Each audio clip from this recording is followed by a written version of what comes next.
dengan mengucap Bismillahirrahmanirrahim, webinar kita mulai. Kemudian kita akan berapa menit hari ini, kita akan 60 menit ya, 60 menit. Kemudian selama 60 menit ini kita akan belajar tentang bagaimana setup campaign yang benar. Tapi kita hanya akan belajar taktisnya ya, maksudnya kita akan belajar to the point gitu. Jadi nggak muter-muter, nggak ada apa namanya, nggak ada prolognya gitu. Jadi buat teman-teman yang masih baru, kita akan akomodasi nanti, tapi kali ini kita akan belajar bagaimana setup campaign yang proper buat teman-teman yang sudah advance ya. Tapi jangan apa namanya, jangan berkecil hati buat teman-teman yang masih baru, kita akan usahakan ada ininya ya, ada trainingnya gitu, di lain waktu. Oke, kalau ada yang mau ditanyakan nanti di akhir kita akan ada sesi tanya jawab, boleh nanti kita akan adakan tanya jawab. Jika ada yang apa namanya, misalkan suaranya, kemudian apa, nanti minta tolong dibantu raise your hand gitu.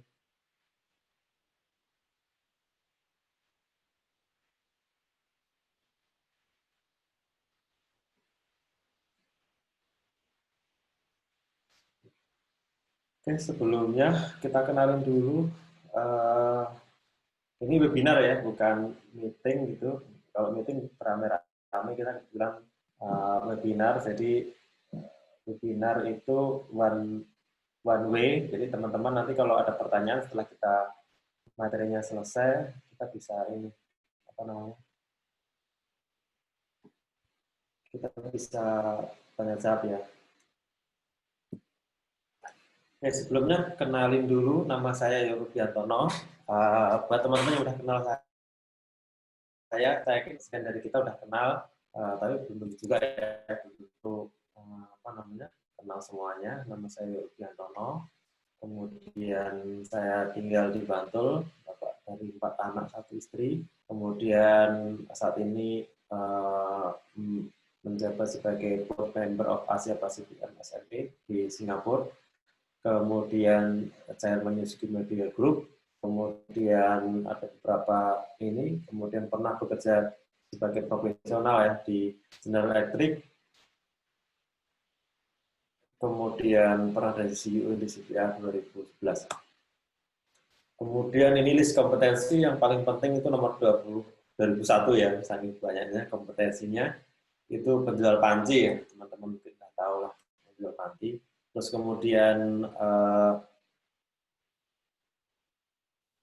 apa namanya, ini adalah aktivitas kita sehari-hari. Saya saat ini juga jadi mentornya teman-teman adik kita di ITS, Digital Marketing Camp, terus kemudian Digital Marketing Camp 2019, berikutnya Digital Marketing Camp 2020, yang insya Allah kita akan buka bulan Agustus ini.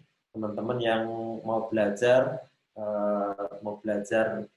Facebook Ad, bisnis, scale up bisnis, bagaimana rasanya jadi pebisnis yang benar-benar dibentuk selama 1 tahun, dan itu bukan tidak berbiaya ya, kami yang berbiaya gitu. Itu gratis buat teman-teman yang pengen punya bisnis. Tujuan saya mau jelasin kenapa kita gratis, itu bukan gratis. Kita pengen punya teman untuk 5 tahun ke depan, itu punya teman-teman pebisnis yang handal gitu, supaya investasi saya untuk 5 tahun ke depan, supaya ketika kita 5 tahun yang akan datang itu teman-teman sudah jadi orang-orang hebat gitu. Nah, ketika teman-teman sudah jadi orang-orang yang hebat, kita bisa saling bantu-bantu gitu aja. Terus kemudian kita cukup dekat sekali dengan tim Facebook. Ya, kayak hari ini aja kita lupa, saya tadi itu Facebook laju digital gitu, untung ingat ya. Padahal yang nonton ribuan gitu, saya baru ingat. Alhamdulillah kita lancar dan apa namanya, berkontribusi di sana. Kemudian ini sedikit mengenai perusahaan saya, Facebook. Dengan Facebook kita bisa goes to global market. Apa itu global market? Nah, kita bisa masuk ke market global dengan cara Facebook Ad ya. Market kita tuh hampir seluruh negara ya, kecuali ini apa namanya? Zimbabwe. Kemudian Korea Utara, kemudian Cina gitu kita kita ini apa namanya? Kita kuasai ya marketnya ya. Kemudian yang berikutnya company culture kita, safety as a company value, kemudian ide-ide dan itu sangat dihargai, jadi kita sangat menghargai kreativitas, ide-ide itu dari teman-teman semua yang ada di platform apa namanya di bisnis kita ya. Kemudian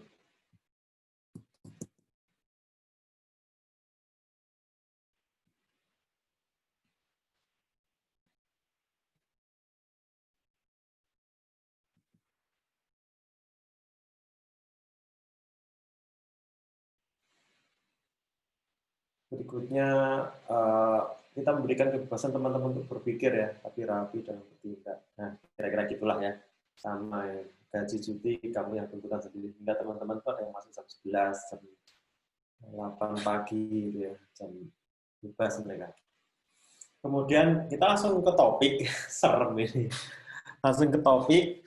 Ini screenshot barusan ya, jadi bukan nggak sempat inspek elemen saya. Jadi ini screenshot rilis hari barusan gitu. Jadi teman-teman saya info ke teman-teman moga-moga ini apa namanya use your own gitu supaya gunakan untuk kepentingan teman-teman sendiri. Kita punya campaign yang menurut saya cukup powerful gitu ya. Yang saya ingin sharing hari ini hanya ada dua. Minggu depan insya Allah kita ada topik yang lain, tapi sedikit-sedikit mendingan gitu ketimbang buahnya tapi nggak masuk gitu ya. Kita punya campaign. Campaign itu strukturnya sebenarnya ada 4 ya sebenarnya. 1A itu engagement, 2A itu untuk testing ya. Kemudian 3A atau 3B itu CPA winning ya, CPA. Jadi kita campaign CPA untuk winning. Di situ campaignnya itu isinya interest group 1, grup 2, grup 3, dan grup 4 berikutnya. Kemudian LAA, look like audience. Jadi ada 2 jenis aja, interest group dan LAA. Kemudian 3B ini itu interest group testing ya. Kita ngetes interest group baru. Kenapa kita bikin campaign bentuknya aset itu isinya terdiri dari banyak interest group. Yang pertama supaya efisien, campaign kita cuma gini doang gitu. Enggak campaign terus kemudian campaign satu interest biasa. Kenapa luar biasa? Misalkan satu campaign satu interest atau satu campaign isinya asetnya 5, masing-masing beda interest. Bayangkan kalau interestnya satu itu tentang diet, kemudian interest atau aset kedua itu interestnya penurun berat badan. Kemudian yang ketiga fitness. Kita bisa bayangin sebenarnya 3 interest itu walaupun kalimatnya beda, tapi orangnya sama. Sehingga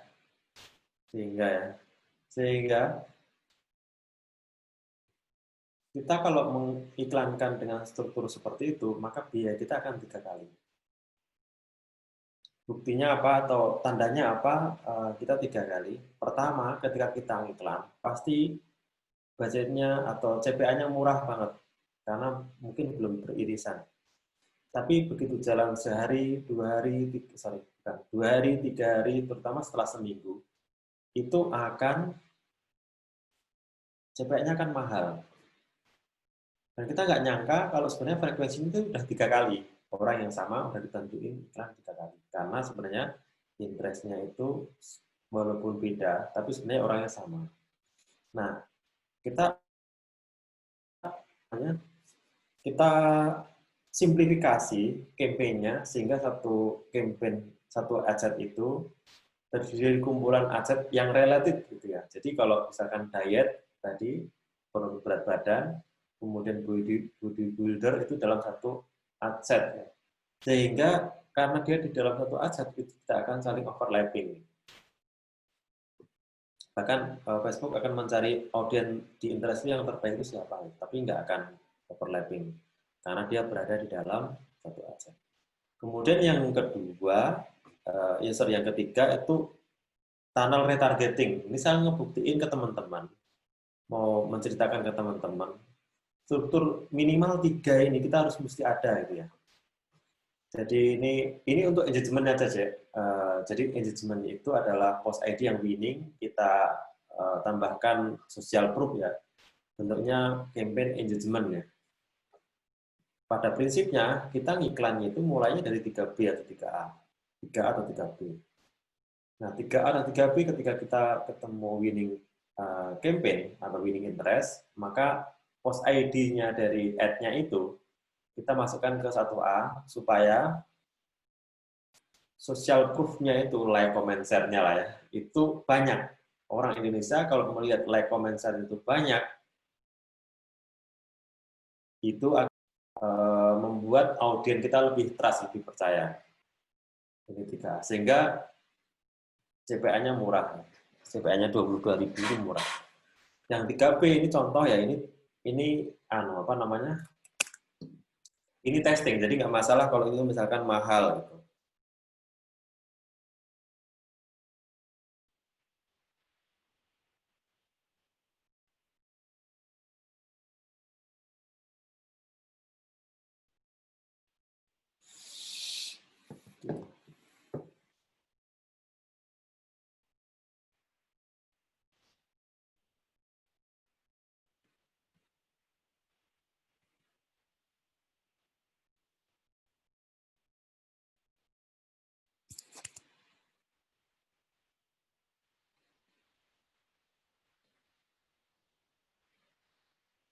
Passwordnya 123455 ya.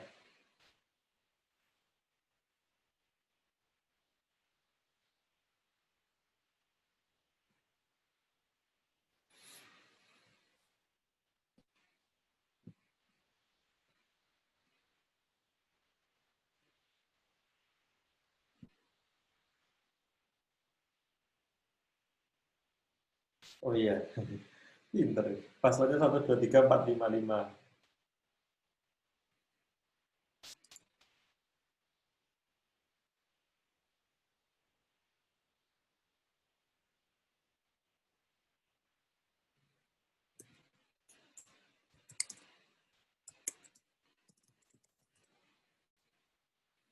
Oke, kita lanjutin ya teman-teman.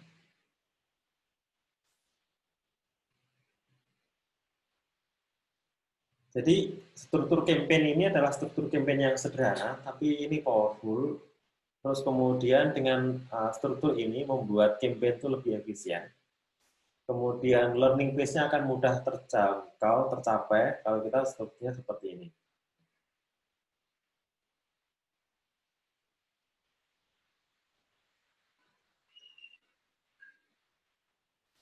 Kemudian berikutnya,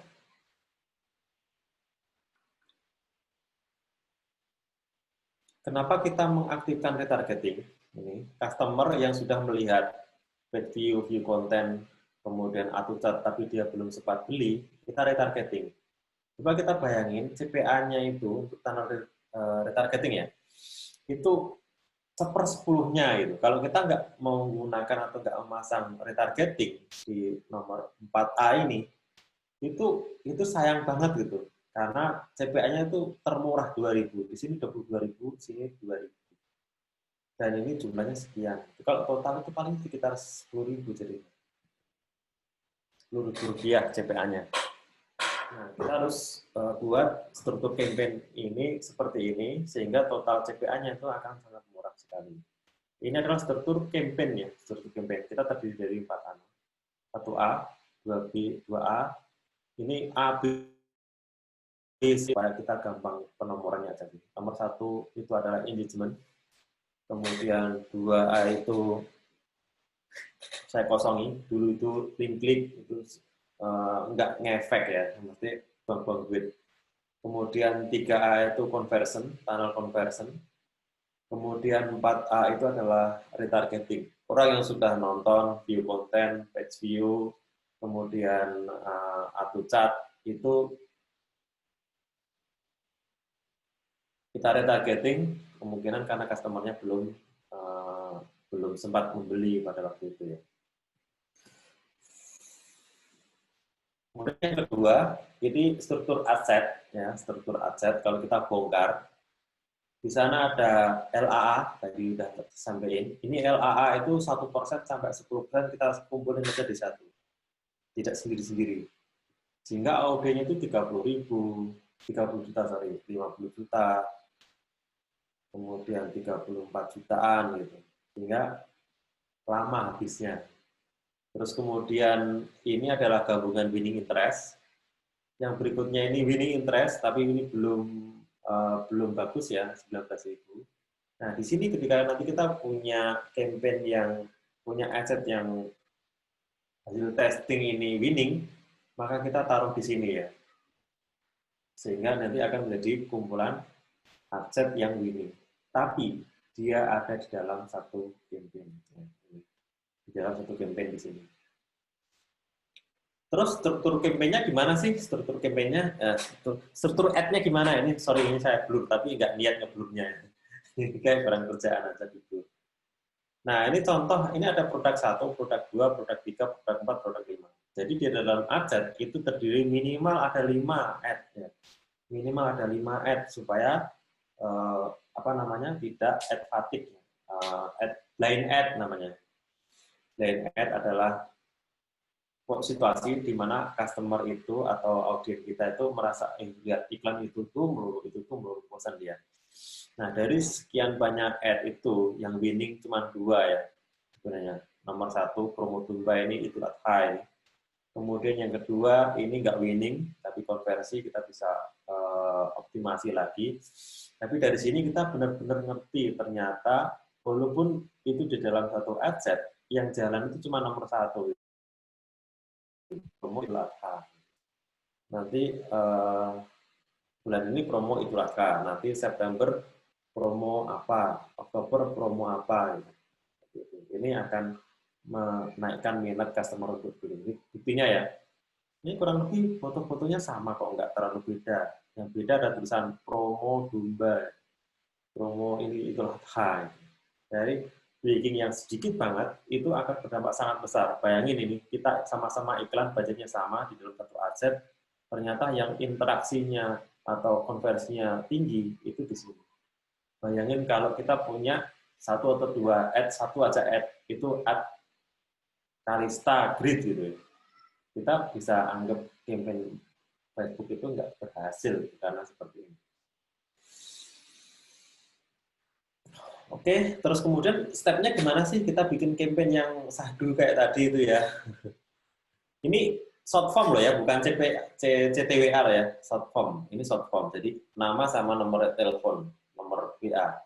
Yang pertama kita buat campaign CPA dengan struktur satu aset, banyak interest. Nanti akan banyak sekali aset, maksudnya seperti ini ya asetnya ya. Asetnya 1, 2, nanti ada 3, 4, 5. Bikin campaign satu aset dengan banyak interest. Terus kemudian kita di dalam satu campaign bisa buat kumpulan berbagai macam aset ya. Jadi bisa nanti akan ada kumpulan aset isinya 10 atau 5 gitu. Kemudian yang ketiga, yang tahap pertama, aset itu dikasih budget 50.000, jangan langsung gede. Supaya ketika bocor itu kita bisa maintain supaya nggak terlalu hilang. Walaupun kita bisa pakai rule juga sih, bikin budget 500.000, kalau spend 500.000 nggak konversi langsung di pause. Insya Allah kita akan ngobrolin rule ya, setup rule ya.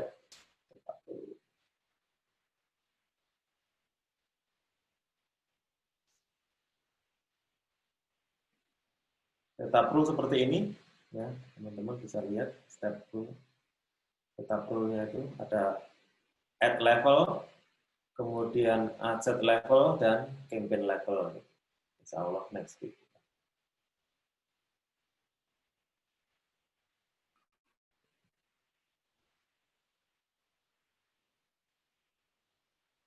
Kemudian berikutnya,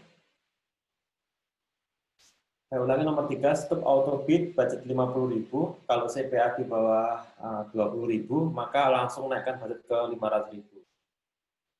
Jadi kita cek dulu, kalau CPA-nya di bawah 20.000, maka kita bisa langsung naikkan budget ke 500.000. Atau kita bisa langsung budget 500.000, tapi pakai rule. Tapi biasanya kalau langsung 500.000, itu biasanya CPC, CTR, dan CPPE-nya itu mahal.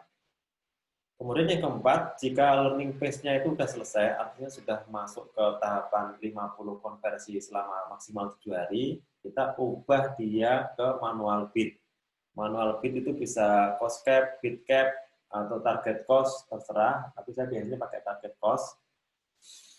Terus kemudian kita setup budget itu bisa 2 juta langsung, tapi CPA-nya 30.000 atau 40.000. Nanti setelah dia jalan sehari, dia akan menuju ke 20.000, tapi jumlah budgetnya itu 5 atau 2 juta.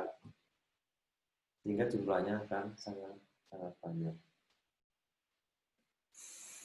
Nah, kita akan perdalam minggu depan. Perdalam minggu depan itu artinya setup rule-nya seperti apa. Insya Allah minggu depan kita akan setup rule. Terus kemudian topik yang kedua, kita hanya bicara 2 topik aja hari ini supaya teman-teman langsung dapat gitu ya. Ingat topik 2, cara kita membaca metrik. Metrik itu kita hanya ambil yang paling penting aja ya, yang paling penting. Yang pertama, metrik itu yang paling penting cost per post engagement gitu ya. Biasanya kalau di Indonesia itu di bawah 200 rupiah itu. Kalau mahal itu udah nggak make sense, biasanya itu ad-nya. Jadi kenapa lihat cost per post engagement, itu ingin melihat seberapa bagus interaksi audien kita, seberapa bagus interaksi audien kita terhadap ad atau iklan kita. Semakin murah, itu semakin bagus interaksinya. Kemudian yang kedua, CPC ya, CPC cost per link klik itu maksimal 1.000. Ya tergantung produknya juga sih sebenarnya. Tapi di sini kita bisa maksimal 1.500 ke bawah, itu udah bagus. Kemudian CTR link klik itu minimum 1,5%. Ini kebetulan 2,75 ya, bagus. Ada yang jelek, ini pasti akan di pause tadi karena mahal pastinya. Ketemu ad yang kurang bagus, nanti akan otomatis di pause. Yang terakhir cost per result. Cost per result itu hanya menjadi parameter penting ketika kita ada di ad set ya. Kalau di campaign itu nggak penting, atau di ad itu nggak penting. Yang penting apa namanya? Bentar, bahasanya 4 parameter ini adalah parameter utama yang kita pakai untuk untuk menilai apakah campaign kita itu bagus apa enggak ketika dia berada di posisi 500 impresi pertama. Ketika di 500 impresi pertama, kita sudah bisa menilai ad ini bagus apa enggak. Jadi kita enggak perlu nunggu seharian gitu. Kita hanya melihat minimal 3 ya. Setelah 500 impresi, kita lihat CPPE-nya atau cost per post engagement-nya. Kemudian yang kedua CPC, cost per klik-nya, kemudian CTR-nya. Kalau itu bagus, maka kita bisa terusin. Tapi kalau itu nggak bagus, maka kita bisa pause, ganti ad yang baru, yang memenuhi kriteria kita. Itu teman-teman ada pertanyaan. Sepertinya pertanyaan sudah saya list, tapi karena ada banyak sekali, ini ada makin banyak. Ini talk bersama, saya akan coba jawab 5 pertanyaan hari ini. Semoga berkenan teman-teman. Pertanyaan pertama, bagaimana memanage semangat dan mindset untuk bisa mencapai seperti yang Mas Yoyo capai? Oke, ini pertanyaan non teknis ya. Jadi bagaimana sih kita memanage semangat teman-teman supaya setiap hari itu ceria, senang, bahagia kerja dengan kita gitu. Enggak setiap hari itu saya bahagia gitu. Maksudnya enggak setiap hari itu saya senang, tapi saya setiap hari bahagia. Nah, kita sebagai pemimpin, kita mesti nunjukin ke teman-teman kita bahwa apapun yang terjadi di dalam perusahaan itu, kita harus confident, kemudian harus menunjukkan sikap yang menjadi contoh, karena kita kan leader ya. Sebagai leader kita harus menyebarkan semangat etos kerja yang bagus itu. Bayangkan kalau kita udah datangnya siang banget, terus kemudian matanya kuyu-kuyu atau matanya melotot atau marah gitu ya, ekspresi marah itu orang akan membuat tim kita itu ikut-ikutan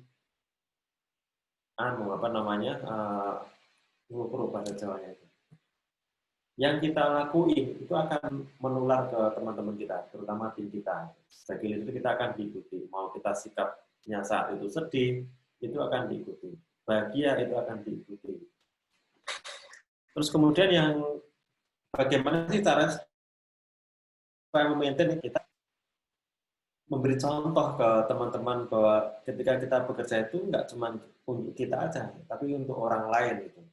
Untuk orang lain dalam arti untuk kita juga, untuk timnya, untuk orang-orang di sekitar kita, untuk orang-orang keluarga kita juga. Jadi ketika kita bekerja itu nggak cuma untuk kepentingan kita, tapi banyak yang mendapatkan manfaat dari situ. Kemudian yang kedua, cara atau kiat untuk menjaga kestabilan iklan agar terus langgeng hingga memang saatnya berganti baru lagi karena mungkin marketnya sudah mulai besar serta tanda-tandanya. Yang saya sampaikan tadi itu adalah contoh kita bikin campaign yang itu akan insya Allah long lasting. Nah, syarat long lasting itu seperti apa? Teman-teman, maaf kalau tidak saya tulis di sini. Yang pertama, audience size-nya itu besar. Biasanya kita ambil audience size-nya itu di atas 10 juta ya. Sehingga iklan itu kalau 10 juta, itu 30 hari, setahun, 6 bulan itu nggak akan terlalu banyak berubah karena audiensnya besar. Kemudian yang kedua, kita pastiin di dalam adset itu cukup banyak ad ya, variasi-variasi ad. Sehingga customer itu nggak bosan. Karena dia lihat iklan itu melulu, gitu, nggak ada variasi-variasinya. Jadi dipastikan ketika setup awal, variasi ad itu cukup memadai. Itu biasanya kita 5, 10, ya 5 lah cukup.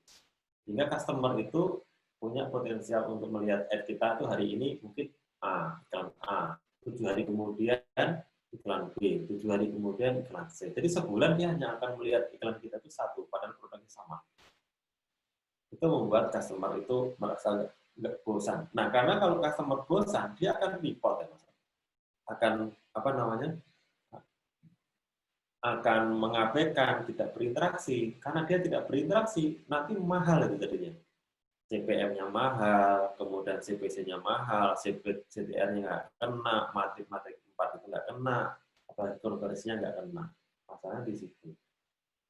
Ternyata hanya di ad aja ya masalahnya. Kemudian yang ketiga, minimalnya berapa interest yang bagus untuk menjaga kestabilan iklan ya. Nah, di sini saya tadi coba jelasin, kalau kita mau bikin campaign yang bagus, minimal audience size-nya itu 10 juta. Nah, di situ kita bisa tambahkan berapapun asetnya selama dia berkorelasi ya, antara aset satu dengan aset lain berkorelasi. Misalkan berkorelasi itu kita ngomongin produk diet. Produk diet itu berkorelasi dengan fitness, berkorelasi dengan penurunan berat badan, berkorelasi dengan kecantikan. Itu satu ini. Tapi kalau misalkan produk diet kita jual ke orang-orang yang misalkan suka berolahraga ya, misalkan tenis meja, ini itu beda, itu kelompokkan dalam aset yang berbeda. Tapi minimum salah satu aset itu ada 10 juta, sehingga kita nanti nggak capek ya. Setiap minggu, setiap Kalau di bawah 10 juta, apalagi 2 juta, 1 juta itu kita tiap minggu akan tetap campaign baru karena dia udah fatigue gitu. Sehingga kita perlu, mungkin pernah teman-teman pernah dengar, oh ini harus diduplikat asetnya karena fatigue. Ya iyalah fatigue karena dia udah ketemu orang yang sama gitu. Kemudian yang keempat, mohon dijelaskan fundamental dalam memahami audience overlap. Nah, ini yang keempat, kita akan setup apa namanya? Kita akan bikinkan PowerPoint insya Allah nanti minggu depan cara memahami audience overlap. Tapi di sini ada materinya banyak banget. Nanti kita jawab minggu depan. Tapi kita akan kasih apa namanya? Gambaran sedikit supaya kita, kebetulan saya menggunakan Atsumo. Kalau kita ngecek interest 1 dan interest 2 apakah overlap apa enggak dan seberapa persen overlapnya, kita menggunakan Atsumo. Atsumo ini caranya yaitu interest 1 dan interest 2 terus dicentang. Nanti insya Allah minggu depan kita bikinkan PowerPoint-nya.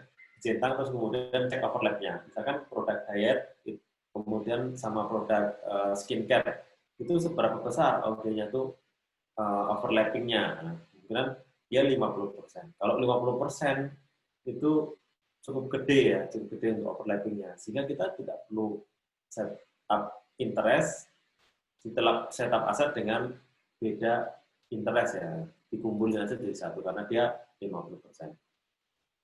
Kemudian yang kelima, bagaimana cara melawan mitos hal yang mempengaruhi kualitas iklan. Misalkan, apakah mempengaruhi performa iklan jika campaign atau aset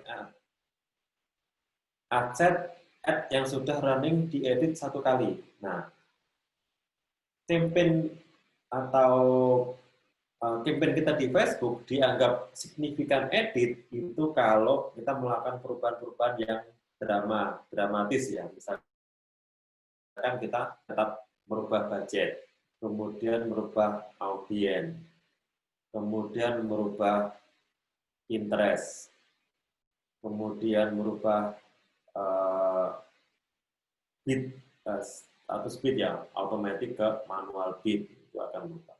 Kemudian yang ke ad level itu merubah jumlah ad yang baru. Jadi ketika harusnya kita 5 tadi baru 3 tapi dia udah jalan 3 hari tapi kita tiba-tiba tambahkan ad baru. Nah, itu akan signifikan edit. Sehingga ketika signifikan edit dia akan learning dari awal kembali gitu. Diedit minimal 1 kali. Nah, yang nggak mempengaruhi signifikan edit itu contohnya penaikan atau menurunkan budget di bawah biasanya 30 atau 20% ya. 30 atau 20% itu nggak nggak signifikan edit, itu nggak mempengaruhi learning base kembali. Menamain merubah nama campaign, merubah nama adset, merubah nama ad itu nggak signifikan edit. Contoh. Terus kemudian jika yang sudah winning diduplikat akan mendapatkan hasil yang sama. Nah, itu masa lalu itu. Jadi kita pengen supaya budget iklan kita itu terserap bagus. Caranya ini kita lakukan juga masih ini. Saya jujur kita masih melakukan. Jadi ketika sudah winning itu adsetnya diduplikat sampai 10. Bahkan kita pernah duplikat kayak gitu sampai 70. Sayangnya, cara seperti itu nggak efektif dan efisien. Mungkin di tahap awal kita akan kelihatan, wah ini CPM-nya ketemu murah gitu. Tapi untuk long term, itu kita akan banyak maintain, karena kita tiap hari duplikat, kemudian pause, duplikat, pause. Nah, saran saya untuk meminimalisir pekerjaan seperti itu, bukan duplikat adsetnya, karena sebenarnya duplikat itu dia akan saling berkompetisi antar adset kan. Satu aja adsetnya, tapi di grup itu, ad-nya yang kita benerin. Ad-nya yang kita benerin caranya gimana? Memperbaiki CPP-nya, mencek CPC, cek CTR-nya. Gitu. Kalau itu masuk, maka sebenarnya itu konversinya bagus. Nah, pertanyaannya kalau ketiga parameter CPPE, CPC, sama CTR itu bagus, ternyata nggak konversi, salahnya di mana? Salahnya di landing page. Kalau dia nggak konversi, itu cuma satu simpel, landing page. Jadi, matrik utama kelima, matrik utama kelima, yang apa namanya paling penting itu adalah konversi. Konversi itu tugasnya landing page. Kalau cost per cost engagement CPC, CTR itu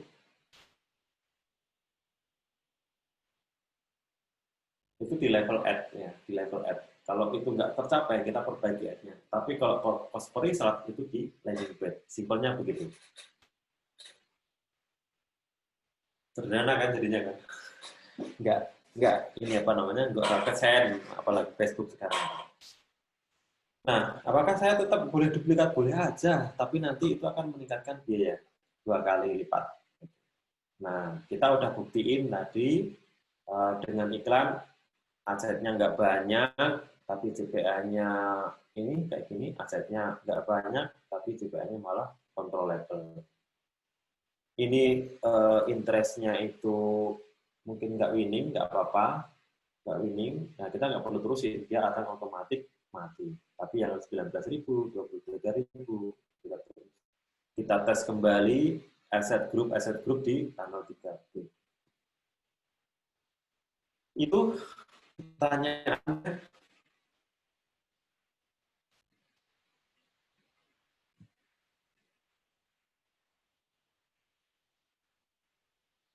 Kita sampai ke pertanyaan 10 ya.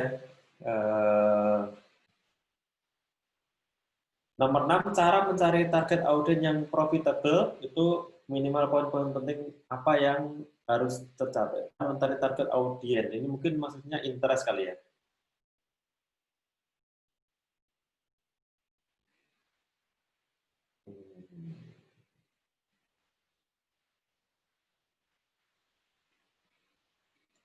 Cara mencari target audiens, cara mencari interest mungkin ya. Jadi kalau ini kurang apa namanya, kurang jelas saya pertanyaan, tapi saya coba untuk apa namanya,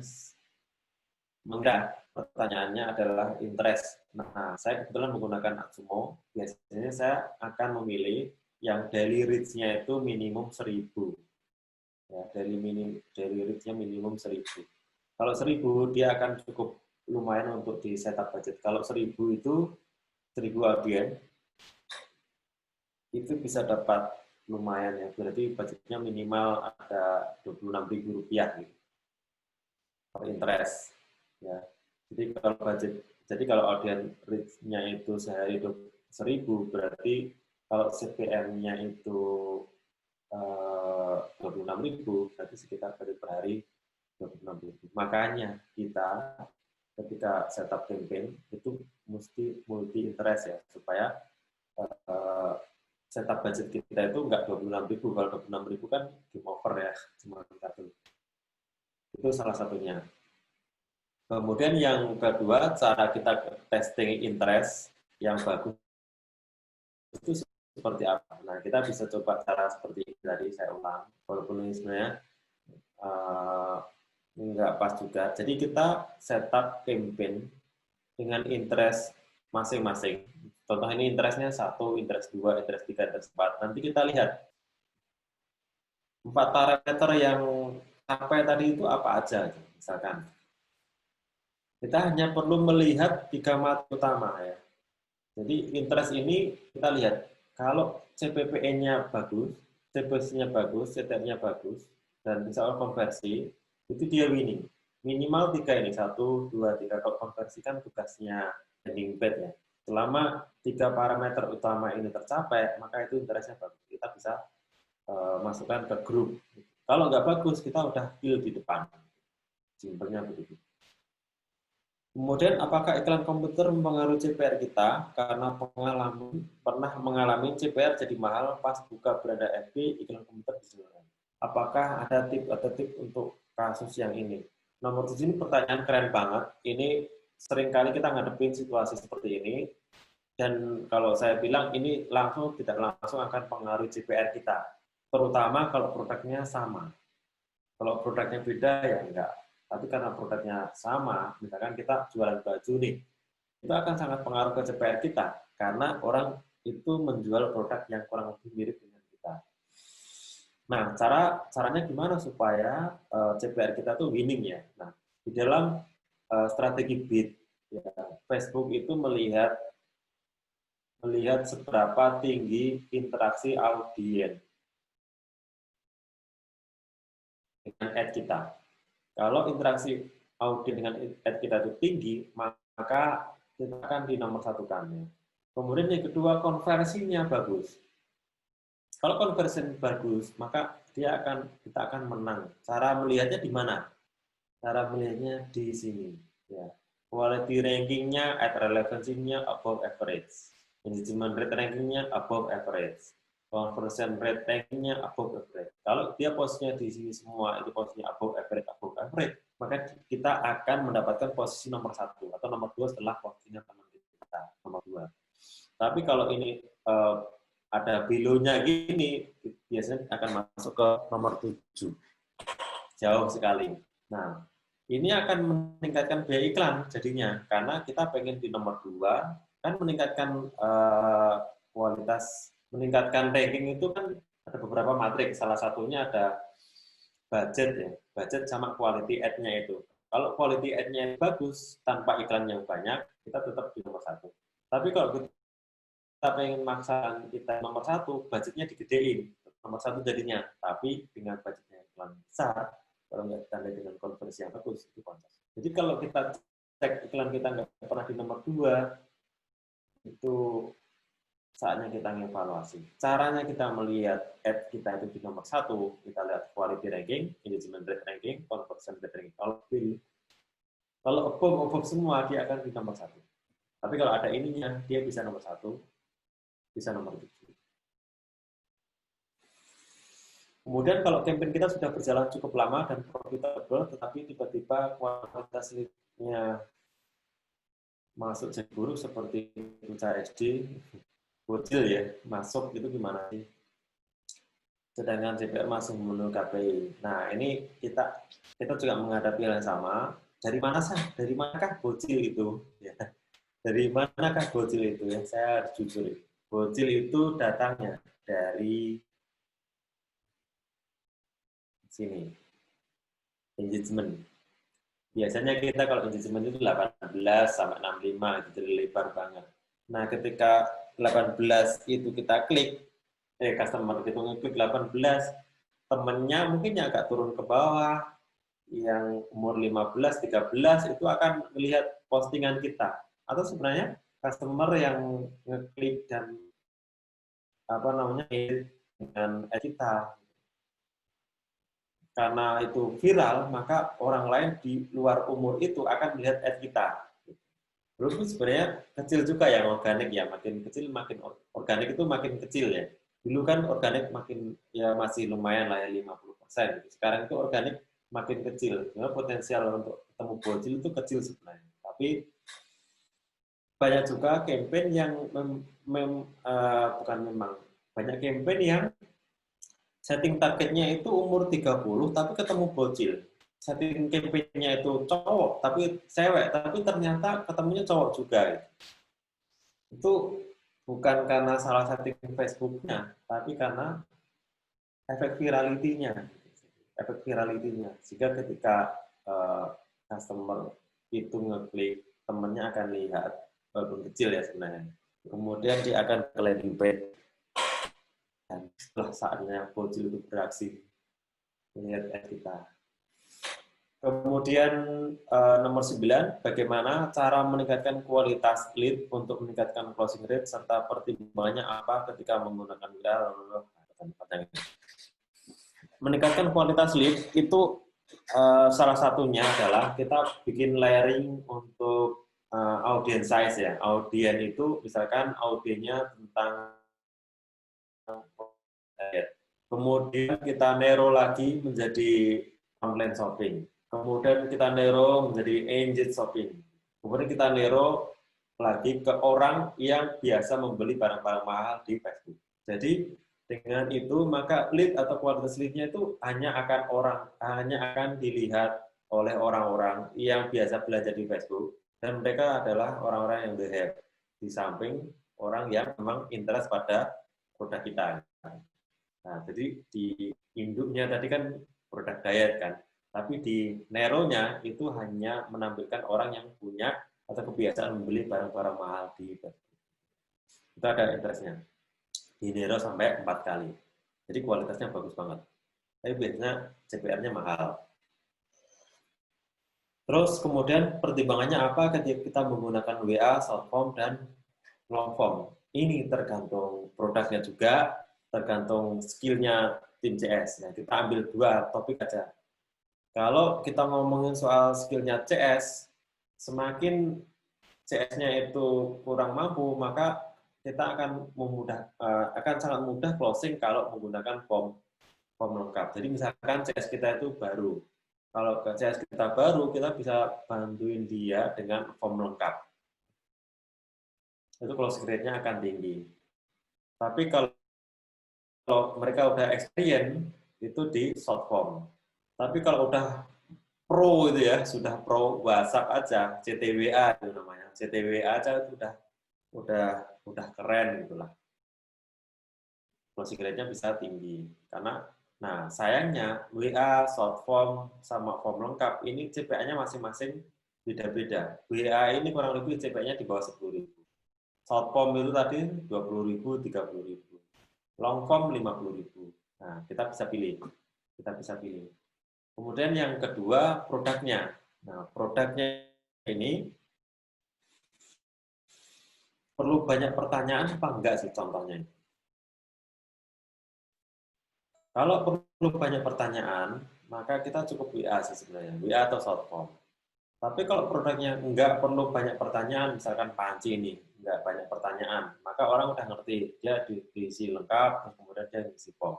Tapi kalau misalkan produknya itu produk diet, di mana orang itu harus dijelasin, diyakinkan, kemudian diberikan penjelasan yang memadai, maka kita bisa mulai WA atau short form. Jadi 2 topik itu aja. Memang banyak gitu, reasonnya, tapi kurang lebih karena 2 topik.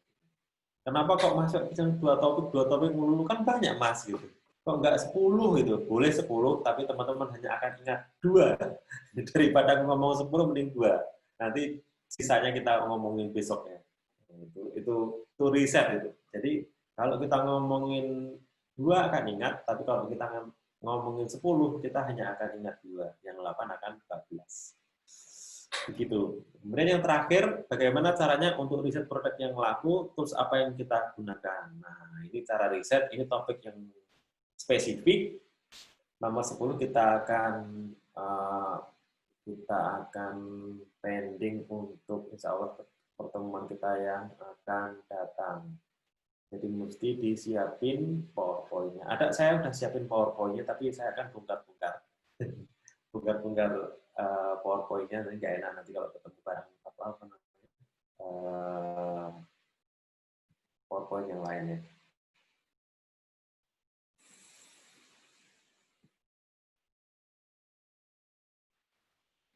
Ya, ini belum kelar.